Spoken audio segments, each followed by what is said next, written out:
በስመ አብ ወወልድ ወመንፈስ ቅዱስ አሐዱ አምላክ አሜን። የተከበራችሁ የተወደዳችሁ የእግዚአብሔር ቤተሰቦች እናታችን የወላዲተ አምላክ የአስራት የቃል ኪዳን ልጆች በሕያው በእግዚአብሔር ስም እንደምን ሰነበታችሁ? እንደምን አላችሁ? እንኳን ለበዓለ ልደቱ በሰላም በጤና አደረሳችሁ አደረሰን። የኔታ እንኳን ደህና መጡልን። ወደ በገና ቤታችን ወደ ተቋማችን እንኳን በሰላም መጡ ብያለሁ።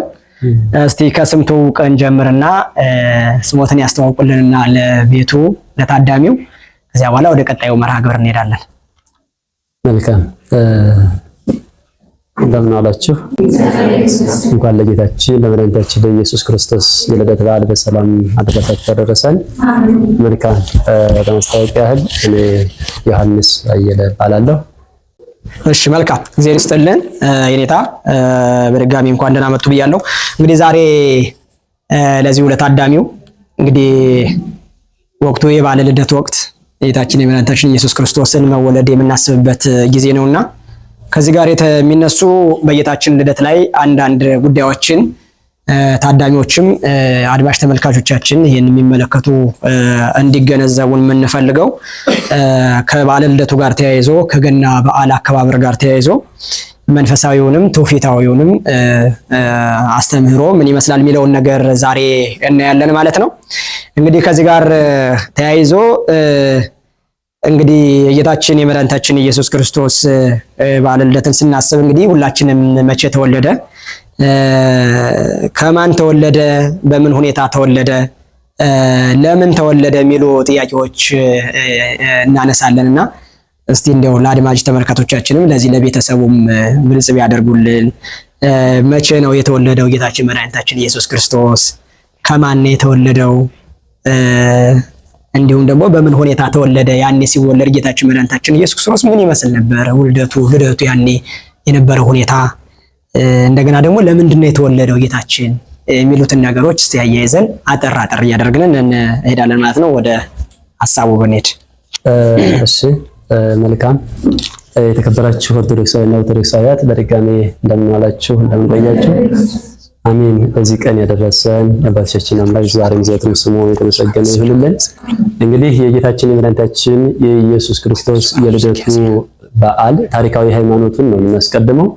ታሪካዊ ሃይማኖቱ ማለት እንደ እንግዳ ደራሽ እንደሆነ አፈሳሽ ያይደለ ከአባቶቻችን ከጥንት በተስፋ ሲነገር ሲጠበቅ የነበረ በኋላ እነሆ ጊዜው ደረሰ ተወለደ ተብሎ ነቢያት በትንቢት የተናገሩትን ኋላ ሐዋርያት በስብከት ለዓለም ያዳረሱትን ያን ከአባቶቻችን ተቀበለን እየጠበቅነው ያለውን ነገም ደግሞ የሚመጣው ትውልድ ይህን ትውፊት ይዞ እንዲቀጥልና የዚህ ክብር ተሳታፊ እንዲሆን ነው ይህ በዓልን በማክበር ላይ የምንገኘው።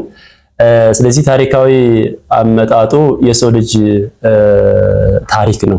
የሰው ልጅ ታሪክ ማለት እግዚአብሔር አዳምና ሔዋንን ጥንተ ፍጥረት ከሰው ወገን የመጀመሪያዎቹ ሰዎች አድርጎ እንደፈጠራቸው አዳምን ባሪያውና በምሳሉ እንደፈጠረው በዘፍጥረት መጽሐፍ ምዕራፍ 1 ቁጥር 26 ላይ እናገኘዋለን።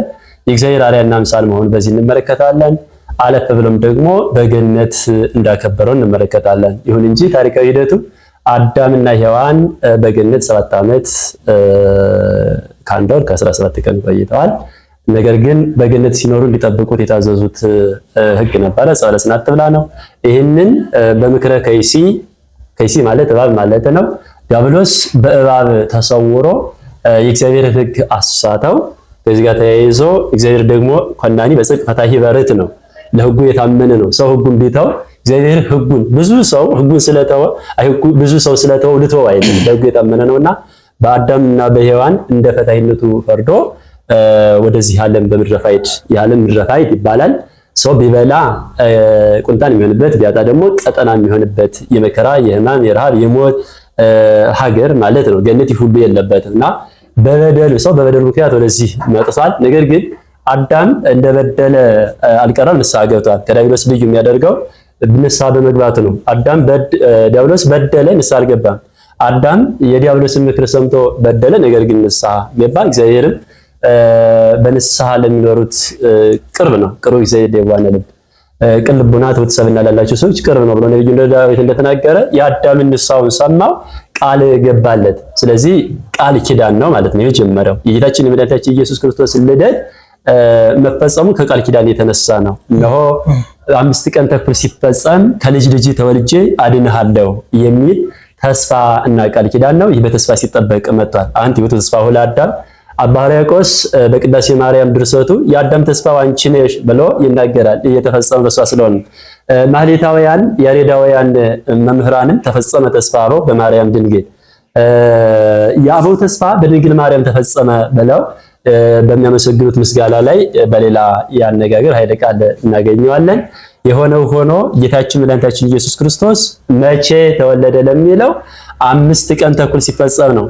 ይሄንን በመጽሐፈ አክሲማሮስም እንዲሁም በመጽሐፈ ቀለምንጦስ 5 ቀን ተኩል 5500 ዘመን እንደሆነ ይነገራል። ነብዩ ዳዊትም ስማሰርቱ ምዕት ዓመት በቅድሜከ ከመ ሌሊት ተትማልም ሀለፈት 1000 ዘመን ያለፈው 1000 ዘመን በአንተ ዘንድ እንደ አንዲት ቀን ነው ይላል። ይሄ 1000 ዘመን አንድ ይያል እኛው ዘንድ በእኛ ዘንድ 1000 የሆነው በሱ ዘንድ አንድ ከሆነ 5 ቀን ይሆናል ማለት ነው። የቀን ግማሽ የሚባለው ደግሞ 500 ይሆናል። 5500 ዘመን ሲፈጸም ነው። ቅዱስ ጳውሎስ ይህንን በገላትያ መልእክቱ ምዕራፍ 4 ቁጥር 4 ላይ ዋመ በጻሕር ሜሁ ፈኖ እግዚአብሔር ወልዶ ዋህደ ወተወልደ እምብእሲት ጊዜው በደረሰ ጊዜ አንድ ልጁን ውለድ ተወለድ ብሎ ለተዋህዶ ላከው። ወተወልደ እምብእሲት ከሴትም ተወለደ ይላል። ወተወልደ እምብእሲት የተባለላት እመቤታችን ናት። ይኸውም በቅዱስ ሉቃስ ምስክርነት፣ በመልአኩ ምስክርነት፣ በሌሎችም በነቢያት እናገኛለን ማለት ነው።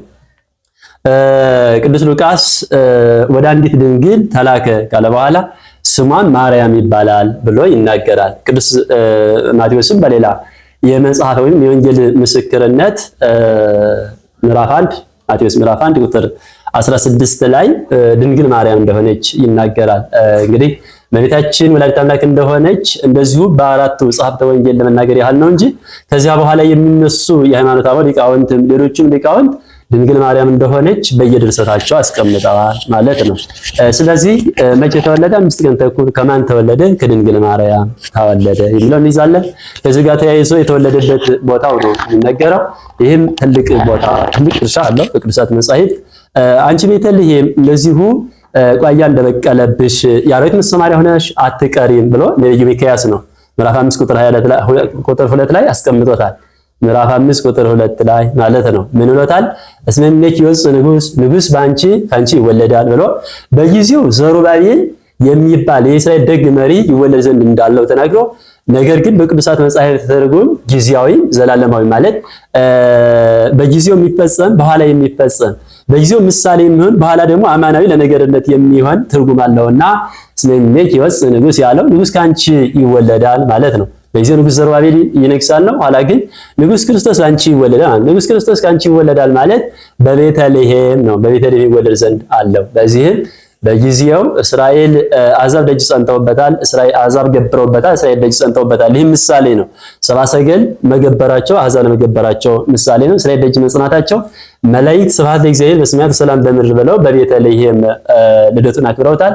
የቤተልሔም ታሪክ ጥቂቱን ለማስታወስ ነው። መላእክት ከ25 ቀን ጀምሮ ቤተልሔምን ከምድር እስከ ሰማይ ድረስ ክንፍ ለክንፍ ተያይዘው ስብሐት ለእግዚአብሔር እያመሰገኑ የቆዩበት ታሪክ እንዳለ በትውፊተ ቤተክርስቲያን እናገኛለን። በዚህም ዲያብሎስ በጣዖታት ላይ ማደር ኃጢአት ማሰራት አቅቶት እየመረመረ ሲሄድ ቤተልሔም በእሳት ቅጽር ታጽራ አገኘ። በዚህም መላእክት በአጸደ እሳት እየነደፉ የማያስቀርቡት ነው ተመልሷል። በዚህም ዲያብሎስ ድል የተነሳበትን ታሪክ በዚሁ እናስታውሳለን ማለት ነው። ስለዚህ የተወለደው በቤተልሔም እንደሆነ ቤተክርስቲያን ታስተምረናለች። ይህንን ስንመሰክር ይህንን ስናምን እንኖራለን ማለት ነው። መልካም እግዚአብሔር ይስጥልኝ፣ ቃልዎት ያሰማልን የኔታ። እንደው ከዚህ ጋር ተያይዞ ጌታችን መድኃኒታችን ኢየሱስ ክርስቶስ እንግዲህ ሲወለድ እርሶም እንደገለጹት በቤተልሔም እንግዲህ በከብቶች ግርግም እንደሆነ መጽሐፍ ይነግረናልና ሊቃውንቱም ያስተምሩናል። እንደው ሁሉን ማድረግ የሚችል ሁሉ ነገር እያለው ሁሉ ገዢ ሆኖ ግን የተወለደው በከብቶች በረት ነው የተወለደው። እንደው ለምን ይሆን በከብቶች በረት የተወለደው የሚለውን እስኪ ልይ። መልካም የሚደንቅ ነው። እንግዲህ የእግዚአብሔር ስራ የትኛውም የእግዚአብሔር ስራ ላይምሮ የሚደንቅ ነው። ላይምሮ የማይደንቅ የእግዚአብሔር ስራ የለም። ስነ ፍጥረቱ ላይምሮ የሚደንቅ ነው። እኛ ግን በልማድ እንዲሁ ዝም ብለን ይሄ በተፈጥሮ እንለው ብለን እናልፈዋለን። እንደዛ አይደለም። አባቶቻችን የትኛውም ስለ ፍጥረት ለአንክሮ ለተዘክሮ ነው የሚጠቀሙበት። አለፍ ብሎ ተአምራቱ ለአንክሮ ለተዘክሮ ነው። ከዚህ በላይ ግን የእግዚአብሔር ሰው መሆን ድንቅ ነው። ከሁሉም በላይ ከስነ ፍጥረቱም በላይ ካደረጋቸው በነቢያት ካደረጋቸው ተአምራትም በላይ ሰው የሆነበት ምስጢር ድንቅ ነው። ለዚህ ነው በኪነ ጥበቡ ቅዱስ ይለዋል ቅዱስ ኤፍሬም ድንግል ማርያም ባወደሰበት ማመሰገነበት በእሁድ ውዳሴ ማርያም በልዩ ጥበቡ ይለዋል። ልዩ ጥበቡ ምንድነው የሚሉት መምህራን ሲተረጉሙት ሲያመሰጥሩት ልዩ አለ ዓለምን ከፈጠረበት ጥበቡ ዓለምን ያዳነበት ጥበቡ ይበልጣልና። ዓለምን የፈጠረበት ጥበቡ ይሁን ብሎ ነው። ዓለምን ያዳነበት ጥበቡ ግን መከራ ተቀብሎ ነውና በልዩ ጥበቡ ይላል። ስለዚህ ልዩ ጥበቡ መከራ ለመቀበል ነው። እንግዲህ በጎል የተወለደውም አንዱ የመከራ ነው። ጎል ላይ እንግዲህ ፍርናሽ የለም፣ ያማረ የተጎዘጎዘ ምንጣፍ የለም። ጎል ሰው እንኳን ከሚኖርበት በታች ነው። ስለዚህ የእግዚአብሔር ሰው መሆን እርሱ በዘባነ ኪሩብ የሚመሰገን ባህሪውን በባህሪው ማለት ባህሪው የሚያመሰግነው ያም ባይሆን መሰወሪያውን በጨለማ አደረክ ተብሎ አለመመርመር ገንዘቡ የሆነለት እግዚአብሔር የሰው ልጅ ለማዳን በሰው ልጅ ባህሪ የሚደረጉ ነገሮችን ተቀብሏል ማለት ነው። ከኃጢአት በስተቀር ዘእንበለ ኃጢአት ላይታ ወተወልደ በቤተልሔም ያጣ ሰው እንግዲህ ከመስመር ነው። ያጣ ሰው ከምድረ በዳ ነው። እግዚአብሔርም እንግዲህ አምላክነቱን አጥቶ ሰው የሆነ አይደለም። አምላክነቱ የጎደለበትም የተጨመረለትም የለም። ነገር ግን ሰው በመሆኑ የተጨመረን ያገኘን እኛ ነን። አጥተን የነበርነው ይሰጠን ዘንድ ነው። ያጣነው ልጅነት ነው። ያጣነው ገነት መንግስተ ሰማያትን ነው። ልጅነትን ገነት መንግስተ ሰማያትን ይሰጠን ዘንድ ክብር ከሌለበት ቦታ ላይ ስለኛ ተዋርዶ ወደ ክብራችን ይመልሰን ዘንድ ነው። በዚያም ላይ ደግሞ እንግዲህ ምሳሌ ነው። እኛ በእንስሳት እንመሰላለን። እንግዲህ ኖላዊ በዛሬውም ኖላዊ ተብሎ የሚመሰልበትን ነው። ጠባቂ እሱ እረኛ፣ እኛ እንስሳት ነን አባግ። ይህም በቅዱሳት መጻሕፍት ምስክርነት ነው። ፈጣሪና ፍጡር ገዥና ተገዥ ማለት ነው። እኛ በእንስሳት መመሰላችን በእግዚአብሔር ዘንድ የፍጡር ትንሽ የለም ማለት ሁሉም ክቡር ነው፣ መልካም ነው። ምናልባት ይህ ምስጢር ያልተረዳ ሰው እንዴት ሰውን በእንስሳ ይመስላል ብሎ የሚያስብ አይምሮም ላይጠፋ ይችላል። ከግብር የተነሳ ነው። እንስሳት ለጌቶቻቸው የታመኑ ናቸው። በዚያውንም ላይ በዚሁ ታሪክ የሚነገር የአህያ እና የላም ታሪክ አለ። በጎል እንደተወለደ ለማጠየቅ ጎል አግመረከ ይላል።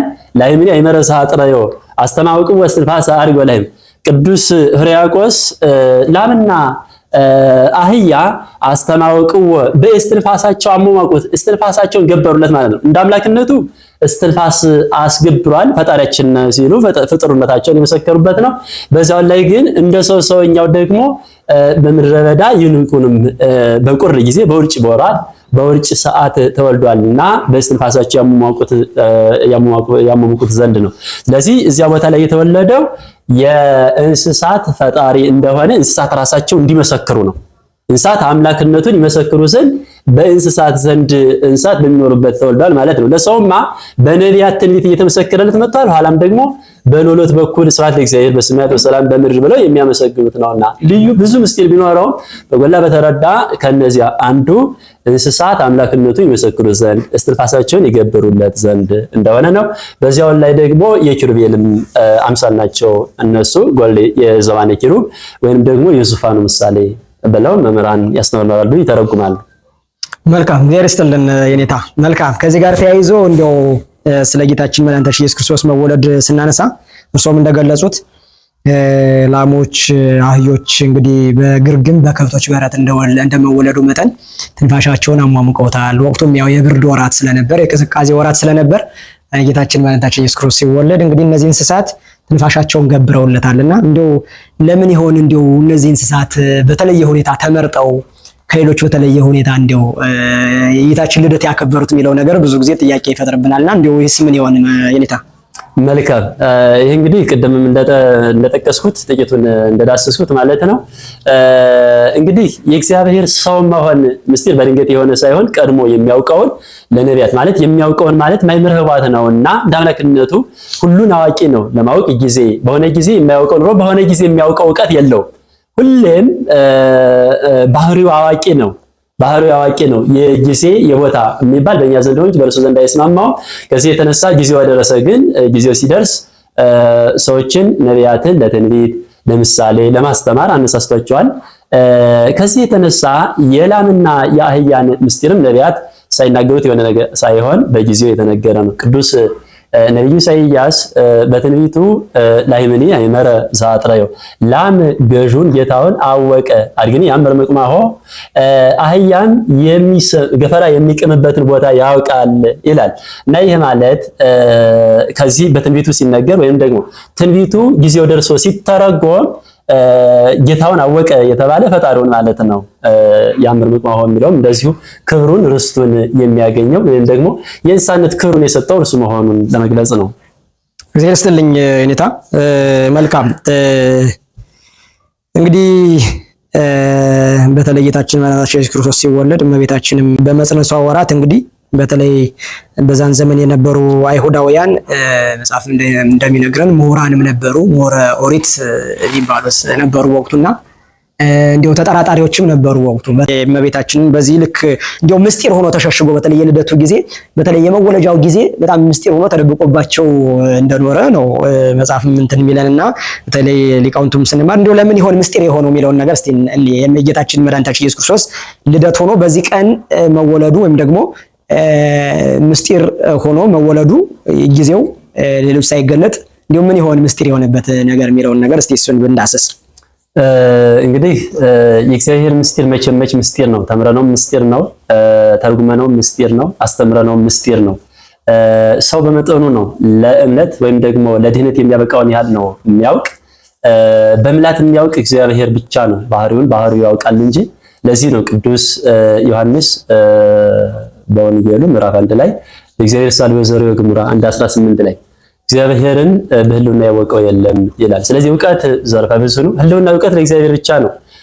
ከዚያ ግን ርሱነቱን የምናውቅበት መላእክታዊ ዕውቀት መላእክት የሚያውቁት ዕውቀት አለ። ይሄ ምእመናዊ አማኝ የሚያውቀው ዕውቀት አለ። እግዚአብሔር በገለ ሁሉም እንደገለጠው መጠን ያውቃል። ይሁን እንጂ የሆነ ሆኖ እያወቅነውም ስውር ነው። ያወቅነው ስውር ነው ማለት አውቀን አንጨርሰውም ማለት ነው። ፀሐይን ሙቀን እንደማንጨርሰው የውቅያኖስን ውሃ ጠጥተን እንደማንጨርሰው መስማት ጆሮ ሰምቶ ጠገብኩ እንደማይል ሁሉ የእግዚአብሔር ምስጢር ማወቅ ጠገብኩ የሚል ፍጥረት የለም። ይህ እግዚአብሔርን ካልነት የምናውቅበት ነው። ይሁን እንጂ ግን ለማመን ያህል ያልተቻላቸው ለማመን የሚያበቃውን ዕውቀትም ያላወቁ አሉ። ይህን ቅዱስ ጳውሎስ እንዲህ ብሎ ይገልጸዋል። እመኒ ክዱን ትምህርተነ ክዱን ውእቱ ለሕርቱማን ወለንፉቃን ትምህርታችን የተሰወረ ቢሆን ለሕርቱማን ወለንፉቃን ለሚያምኑ ለተጠራጣሪዎች ነው ይላል። ከዚህ የተነሳ የማያምኑት የሚጠራጠሩት ምንጫቸው ምንድነው ስንል ፈቃደ ስጋ ፈቃደ ሰይጣን ነው። ለስጋቸው ፈቃድ ብለው ፈቃደ ነፍስን የተው ሰዎች እግዚአብሔርን ከማመን እግዚአብሔርን ከማወቅ የተከለከሉ ናቸው። ስለዚህ አይሁድ በወገናቸው ዘርፈ ብዙ ናቸው። ፈሪሳውያን የሚባሉ አሉ፣ ሰዱቃውያን የሚባሉ አሉ። በጎላው እነዚህም ብናነሳ ፈሪሳውያን እኛ ሃይማኖታችን የጸና ምግባራችን የቀና ነው ከኛ ወገን ይወለዳል የሚል ትምክህት አለባቸው። ሰዱቃውያን ደግሞ በነገስታቱ ቤት ይገኛሉ ወይም ደግሞ ባለስልጣናቱ ባለሀብቱ ናቸው። ስለዚህ እግዚአብሔር ንጉሠ ሰማያት ወምድር ነው፣ ክቡረ ባህሪ ነው፣ ከኛ ከክቡራኑ ይወለዳል የሚል ትምክህት ነበረባቸው። እግዚአብሔር ግን እንደዛ አይደለም። እግዚአብሔር በቸርነቱ እንጂ ምድራዊ ንብረት ምድራዊ ክብር የሚሻ አይደለም፣ የባህሪ ክብር ስላለው ማለት ነው። ስለዚህ በዚህ በእኒህ ትምክህታቸውና በዚህ ምክንያታቸው የቀሩ እንዳሉ ይነገራል። ነገር ግን የእግዚአብሔርን ትሕትናውም የባህሪው እንደሆነ አውቀው ለድሃውም ለሀብታሙም ባለቤት እሱነቱን ያወቁት የተረዱት ግን እርሱን ወደ ማመን መጥተዋል ማለት ነው። እሺ እግዚአብሔር ይስጥልኝ የኔታ። እንግዲህ በተቻለ መጠን መሰረታዊ ጉዳዮች የሚባሉትን እያነሳንን ነው። እስካሁን የነበረውን ዶግማው ቀኖናው ጌታችን መድኃኒታችን ኢየሱስ ክርስቶስ መወለዱን ቤተክርስቲያን የምታስተምረንን ነበረ ስንነጋገር የቆየነው። እስቲ ደግሞ አሁን ወደ ትውፊቱ ደግሞ እንምጣ። በተለይ የገና ጌታችን መድኃኒታችን ኢየሱስ ክርስቶስ ከበዓለ ልደቱ ጋር ተያይዞ በዓለ ገናም የተባለ በእኛ በኢትዮጵያውያን ዘንድ በተለይ ጌታችን የመድኃኒታችን ኢየሱስ ክርስቶስን የልደት በዓል አስመልክቶ የገና ጨዋታ የሚባል ነገር አለና እስቲ ከሱ ጋር ተያይዞ እንግዲህ በጌታችን ልደት ከሚከወኑ የተለያዩ መንፈሳዊ እና ትውፊታዊ ጉዳዮች አንዱ የገና ጨዋታ ነው። እስቲ ገና ማለት ከቃሉ እንነሳና እንደው አጠር አድርገን በገና ጨዋታ የሚደረጉ ደግሞ ልዩ ልዩ ጨዋታዎች አሉ። ልዩ መልካም የሆኑ ትውፊታዊ መልካም የሆኑ አሉ። በተቃራኒው ደግሞ ጥሩ ያልሆኑም ደግሞ አሉ። በተለይ የገና የልደትን በዓል ስናከብር በዛው የገና ጨዋታንም የገና በዓልንም ስናከብር የሚከወኑ በማህበረሰባችን ዘንድ በዘልማድ የሚከወኑ ነገሮች አሉ። በተለይ ከውጭ የመጡ አስተምሮ ወይ ደግሞ ከውጭ የመጡ ዝም ብለን የተቀበልናቸው ገብቶንም ሳይገባንም ዝም ብለን የተቀበልናቸው ነገሮች አሉ። ስለዚህ ገና ማለት ምን ማለት ነው የሚለውን አንስተው ሊበዛው በዚያው ገና ስንጫወት ገና አለ ራሱ ገና ወይም ደግሞ ይሄ ሩሩን የምንመታበት ገናው ራሱ አለ። ተጫዋቾቹ ሁለቱ ቡድን ያሉት አሉ፣ በሁለቱ በኩል ያሉት ማለት ነው። እንደገና ደግሞ ሩሯ ራሱ አለች። ሌላው ደግሞ ሩሯን ይዘው ወዲያ ወዲህ መጫወታቸው እስቲ እሱ የምን ምሳሌ የሆነ እስቲ እሱ እናንሳ። እሺ መልካም። የኢትዮጵያ ኦርቶዶክስ ተዋሕዶ ቤተክርስቲያን እንግዲህ ልዩ የሚያደርጋት ባህል ሃይማኖታዊ ባህሏን በልዩ ትኩረት ተጠብቃለች። ሃይማኖታዊ ባህሏን አንድ ምሳሌ ላንሳ። ነገረ እግዚአብሔር በነገረ እግዚአብሔር ነው የምንረዳው። እግዚአብሔር ቃል እንዲህ ይላል፣ ዘኪያክሙ ተወክፈኪያየ ተወክፈ ወዘኪያክሙ ዘተወክፈኪያየ ተወክፎ ለዘፈኖኒ፣ እኔን የተቀበለኝ እኔን የላከኝን አብን ተቀብሏል። እኔንም የተቀበለ እናንተን የተቀበለ እኔን ተቀብሏል ይላል። ልድገሙ፣ እናንተን የተቀበለ እኔን ተቀብሏል፣ እኔን የተቀበለ የላከኝን ተቀብሏል ይላል። ይህ ማለት እግዚአብሔር ባለበት በሦስትነት ያለ መሆኑን እና ደግሞ እርሱ ደግሞ ለድህነት ሰዎችን እየጠራ መሆኑን የሚያሳይ ነው። እኔን ምሳሌ የሚፈልገው ምንድነው? ዶግማ አለ፣ ቀኖና አለ፣ ባህል አለ። ዶግማ አለ። ዶግማ ለቀኖናዋ ወይም ደግሞ ለስርዓት ምንጭ ነው። ቀኖና እንዲሁም ስርዓት ለባህል ምንጭ ነው። ከነዚህ ማለት ከሶስቱ አካላት አብን ተቀብሎ ወልድን አልቀበልም፣ ወልድን ተቀብሎ እርሱ የላካቸውን ካህናትን ወይም ደግሞ ሐዋርያትን አልቀበልም ማለት አብንም ወልድንም አለመቀበል ነው። ማለት ባህልን አለመጠበቅ ዶግማንም ቀኖናንም አለመጠበቅ ነው። ስለዚህ ለባህል ትልቅ ቦታ አላት። ትልቅ ቦታ እንዳላት አውቀን ልንጠብቅ የሚገባ መሆኑን እያሳሰብ በዚህ ሂደት ግን ታሪካዊ አመጣጡን መነሻውን ማለት ነው። በኋላም ደግሞ ታሪካዊ ታሪኩ በጊዜ እንዴት መጣ ዛሬስ የሚለውን ነገር እዚያው አጠቃልዬ ላስታውስ። እንግዲህ መነሻው ወሐለው ኖሎት ውስተ ውእቱ ብሔር የሉቃስ ወንጌል ምዕራፍ 2 ከቁጥር 8 ላይ በዚያ ቦታ እረኞች ነበሩ፣ ከብቶቻቸውን ተግተው ነቅተው የሚጠብቁ። ከነሱም በዚህ እንዲህ ሳሉ መልአክ ተገለጠላቸው፣ ፈሩም። አትፍሩም አላቸው፣ እነሆ ታላቅ የምስራች እነግራችኋለሁና ለእናንተ እንዲሁም ለዓለሙ የሚሆን ብሎ የጌታችን የመድኃኒታችን ኢየሱስ ክርስቶስን በተወለደበት ዕለት በቤተልሔም ዙሪያ እረኞችን መልአኩ ሄዶ እንዳበሰረ እናገራለን። ከዛ እግዚአብሔር የገለጠልን ነገር ሂደን እንይ ብለው ጌታችን መድኃኒታችን ኢየሱስ ክርስቶስ በጎል ተጥሎ በጨርቅ ተጠቅሎ አግኝተውታል። በዚህም እያመሰገኑ ተመልሰዋል። ከደስታቸው የተነሳ እንቁራ ሩር ገና ጨዋታ ተጫውተዋል። ትውፊቱ መነሻው ይሄ ነው። ሃይማኖታዊ ባህሉ ማለት ነው። ሃይማኖታዊ ባህል ሳይሆን ከዚያ በፊት እንደዚሁ በጨዋታነት ሊኖርም ላይኖርም ይችላል። ሃይማኖታዊ ሆኖ ሃይማኖት መልእክት ሃይማኖታዊ ምስጢር ያዘ ግን ከዚህ ጀምሮ ነው። ከዛ በኋላ በሀገራችንም በኢትዮጵያ ነገስታቱ፣ ካህናቱ፣ ሊቃነ ጳጳሳቱ ይህን ትውፊት አድርገው ጠብቀውት ነው ያለ። ዛሬም ቢሆን በሀገራችን በየቦታው ይከበራል። እንደኛም ምዕራብ ጎጃም ሀገረ ስብከት በብፁዕ አቡነ ዘካርያስ ፈቃድ በዚሁ በመስቀል አደባባይ ወይም ስታዲየም ላይ ይከበራል። ለዚህ አንዱ ይህ መነሻ መሆኑን በዚህ ማየት ይገባል። ይሁን እንጂ ግን መነሻው ማናቸው ማለት ነው? ኖሎት ናቸው ማለት ነው። ኖሎት ከመላእክት ጋራ አንድ ሆነው አመስግነዋል። በዚህ ደግሞ በጌታችን በመድኃኒታችን በኢየሱስ ክርስቶስ ልደት የተገኘውን ጥቅም የምናይበት ነው ማለት ነው። በዚህ ዓለም ላይ ነፍስና ስጋ ተጣልተው እንደነበረ መላእክትና ሰዎች፣ ሰውና እግዚአብሔር እሊህ ሁሉ በጠብ ነበሩ። በእርሱ ልደት ግን አንድ ሆነናል እና የገና ጨዋታ ልዩ ጨዋታ አለው። እንግዲህ ይህንን ብዙ ገና የሚባለው ምንድን ነው? ክብ የሆነች ሩር የምንላት እንቁራም በሌላ አጠራር አለች። ከዛ በኋላ ደግሞ እንግዲህ ገና የሚባል ደግሞ መቅያ ነገር አለ።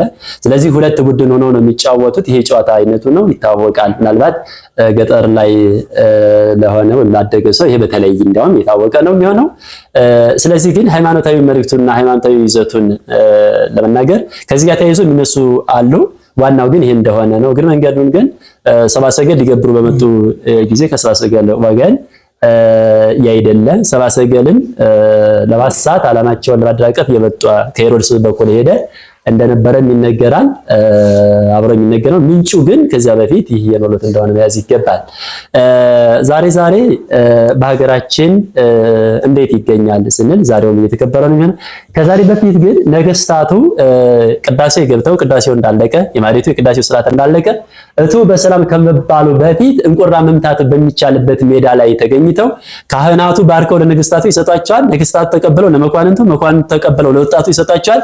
ጨዋታው በሁለት ቡድን ይካሄዳል። በሌላም ወገን ደግሞ ግራዝማች ቀኛዝማቾች ይጀምሯል። አሸናፊ የሆነው ወተመይጡ ኖሎት እንዘይሴብህ ለክርስቶስ ክርስቶስን እያመሰገኑት እነሆ ኖሎትን መጡ የሚለው የቅዱስ ያሬድን ዝማሬ እያመሰገኑ ተመልሰው ቤተ እግዚአብሔርን እንቁራይቱን በሙዳይ አድርገው ይዘው እየዞሩ ቤተክርስቲያኒቱን እየዞሩ ያመሰግናሉ። በኋላ ተው በሰላም ብለው በዚህ ይጠናቀቃል። ሃይማኖታዊ ትውፊቱ በዚህ ተቀጥሎታል። ነገር ግን ባህልን በባህል የማጥፋት ዘመቻ አለ። በተለይ በምዕራባውያን ተጽዕኖ ነው። የገና ዛፍ የገና አባት የሚል ይሄው መነሻው የሚሆነው አውሮፓዎችና አሜሪካዎች እንደሆኑ ነው የሚነገረው። እኛ ትውፊት የምንለው በቅዱሳት መጻሕፍት በነገረ ድህነት ተመዝኖ ነው። አንድ ነገር በህዝቡ ዘንድ ሰርጾ ስለገባ ህዝቡ ይዞት ስለቆየ ትውፊት አንለው። ከነገረ ድህነት ያለው ከነገረነት ጋር ያለው ዝምድና ምንድነው? ለነገረነት ያበቃል ወይ? ለዶግማው ለቀኖናው ለስርዓቱ ያበቃል ወይ በሚል ነው። ግን ከአባቶቻችን ከሐዋርያት የወረስነው ስላልሆነ የወረስነውን አሁን እንደተናገር ሆነው ወደ እነሱ የሚያደርሰን ይሄ ነው። ስለዚህ የስርዓታችን ባህላችን እናከብራለን። ባህሉን ከስርዓት ስርዓቱን ከዶግማ ነጥለን አናይም። የተሰናሰለ ነው። አብን ከወልድ ወልድን ከሐዋርያት ለይተን እንዳላየ ነው። እናንተን የተቀበለ እኔን ተቀበለ፣ እኔን የተቀበለ አብን ተቀበለ እንዳለው ባህሉን የሚጠብቅ ስርዓቱን ይጠብቃል፣ ስርዓቱን የሚጠብቅ ዶግማውን ይጠብቃል።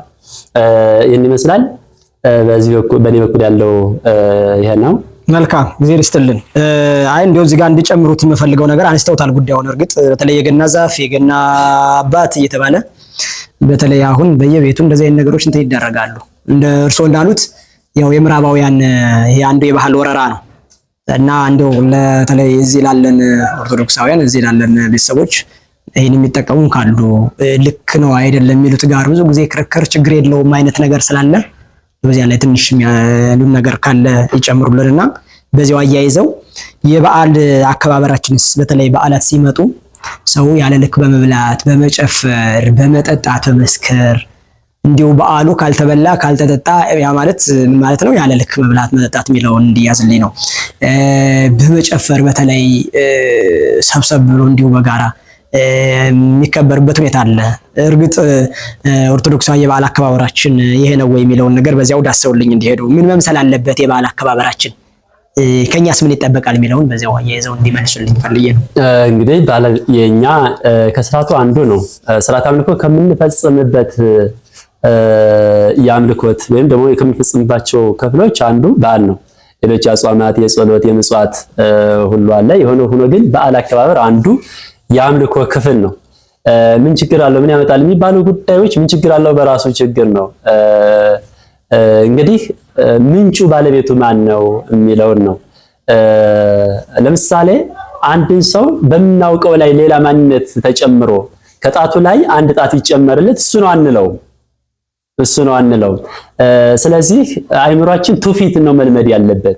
ለነገረ ድህነት የሚያበቃውን ነው። ለነገረ ድህነት የማያበቃውን ነገር በከንቱ ገንዘብ ማባከን በራሱ ተገቢ አይደለም። በከንቱ አይምሮን ማባከን ተገቢ አይደለም። በከንቱ ጊዜን ማባከን ተገቢ አይደለም። ጊዜ፣ አይምሮ፣ ገንዘብ የእግዚአብሔር ሀብት ነውና ይህን በሚገባ ለሚገባ መዋል አለ። ይህንን ባህል ለማክበር ጊዜ አለ፣ ገንዘብ አለ፣ ሐሳብ አለ። ይህንን አባክኗል። ስለዚህ ይህንን በሚገባ መዋል አለበት።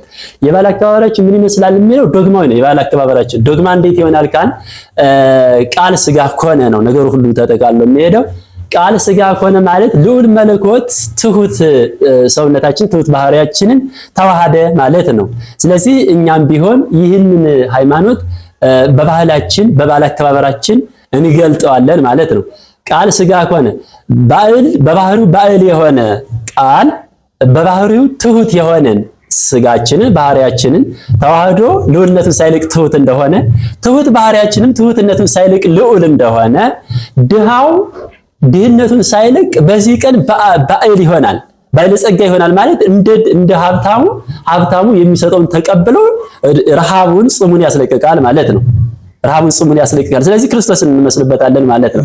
ያ ካልሆነ ግን ክርስቶስ ሰው አልሆነም የሚል ትርጉም ያመጣል አኗኗራችን። እኛ ብቻ እየበላን ድሆችን ግን ካላካተት ልዑል መለኮት ትሁት ባህሪያችንን አልተዋሃደም የሚል ሁሉ ትርጉም ያመጣል፣ ይስባል።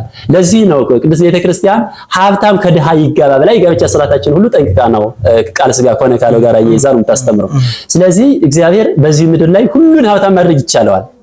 መላእክትን እኮ አንዱን አንዱ አይመጸውተው ሁሉም ቢሆን እግዚአብሔርን የሚያውቁ እግዚአብሔርን ለማወቅ አንዱ አያስተምረው።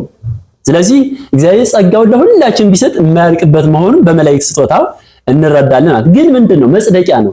ሀብታሙ ለድሃው ሰጥቶ ድሃው ደግሞ ለሀብታሙ ለምኖለት ጸልዮለት ሁላችንም አንድ ሆነን እንድትሳዱ ወይ ትርሱም ምህረ ነዳያን ወተሳትፎቶም ነው ነዳያንን ማሰብን ወተሳትፎቶም እናንተ በመስጠት እነሱ በመቀበል እነርሱ ለእናንተ በመጸለይ እናንተ ለነሱ በመጽወት እነሱ ለእናንተ በመጸለይ አንድ እንድትሆኑ ይላል መጽሐፍና ስለዚህ በዓል አከባበር እግዚአብሔርን መምሰል ነው። እግዚአብሔርን መምሰል ማለት ባዕል የሆነ ኃያል የሆነ ሕያው የሆነ እግዚአብሔር ድኩም የሆነ ድሃ የሆነ ትሁት የሆነ ባህሪያችንን ተዋህዶ ባዕል ኃያል እና ማይምሮ ሁሉ እንዳደረገው የሚመሰክር ግብ ሀብታሞች ከሆን መመጽወት፣ አዋቂዎች ከሆን ማስተማር፣ ፍቅር ያለን ከሆን ፍቅር የሌላቸውን ፍቅር መስጠት ነው የበዓል አከባበሩ እና ይህንን ይዘን ነው የምንቀጥለው ማለት ነው።